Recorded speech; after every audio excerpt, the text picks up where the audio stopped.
नमस्कार, मैं ऐश्वर्या शिंदे और आप देख रहे हैं देशोन्नति का खास कार्यक्रम मुद्दा विदर्भ का। और हम बात कर रहे हैं विदर्भ के सिंचाई अनुशेष की।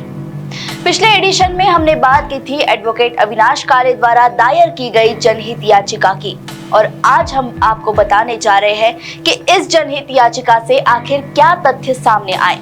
सुनकर आप भी हैरान रह जाएंगे। तो अब ये सुनवाई से क्या निचोड़ निकाला गया, तो इससे मैं आपको बताता हूँ कि उन्होंने मोटे तौर से कहा कि यहाँ 144 प्रकल्प है और इस 144 प्रकल्प के उन्होंने 3 टाइप किया, टाइप 1, टाइप 2, टाइप 3। तो टाइप 1 का मतलब जो है कि जिस पर काम चल रहा है, कब से काम चल रहा है, 2012 से। टाइप 2 का मतलब ये था कि भाई सब प्रकार के सैंक्शन मिले लेकिन काम बाकी है।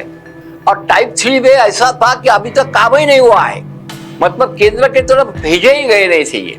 तो कुल मिला के मोटे अंदाज से मैं बताता हूँ, 10 लाख हेक्टेयर जमीन में से 4 लाख हेक्टेयर जमीन जो है अंदाजन उस पर काम चल रहा था। 4 लाख जमीन जो है वो सैंक्शन मिलने के बाद भी राह देख रही है सिंचाई की, और बाकी की जो जमीन थी उसके लिए केंद्र तक पहुंचे ही नहीं थे ये महाभारत सरकार। तो ये जो मालूमात हमको मिला। अब हुआ ये कि इस जनहित याचिका की सुनवाई होते होते महाराष्ट्र की सरकार बदल गई और देवेंद्र फडणवीस के रूप में राज्य को एक युवा नेतृत्व मिला। नतीजा ये हुआ कि अदालत ने इस पीआईएल को डिस्पोज ऑफ करते हुए फडणवीस सरकार को विदर्भ के सिंचाई अनुशेष को दूर करने का जिम्मा सौंपा।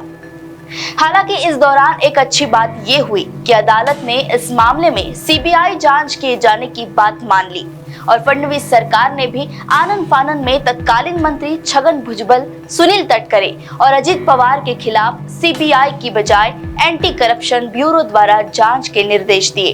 जब उसमें इन क्या हुआ, सरकार बदल गई, तो ये आ गए देवेंद्र भाई फडणवीस साहब की सरकार आई।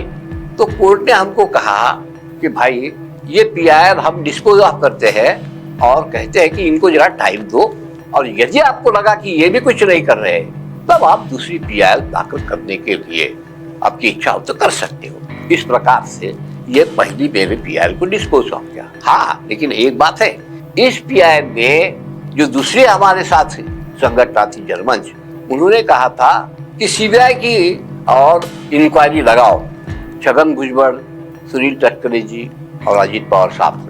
तो फडणवीस सरकार ने कोर्ट को कहा कि भाई हम एसीबी लगाने के लिए तैयार हैं। मतलब इस पीआईएल का फायदा ये हुआ कि इन 3 महानुभावों पर एसीबी लग गई, और दूसरी बात हमको कोर्ट ने कहा कि आप, ये नई सरकार है, इनको कुछ समय दो, और यदि कुछ नहीं हुआ तो आप दूसरी पीआईएल दाखिल कर सकते हो। इस प्रकार से हमने जो पहले पीआईएल दाखिल किए थे इसका रिजल्ट हमको मिला था। तो क्या सरकार बदलने से विदर्भ का सिंचाई अनुशेष दूर हो गया?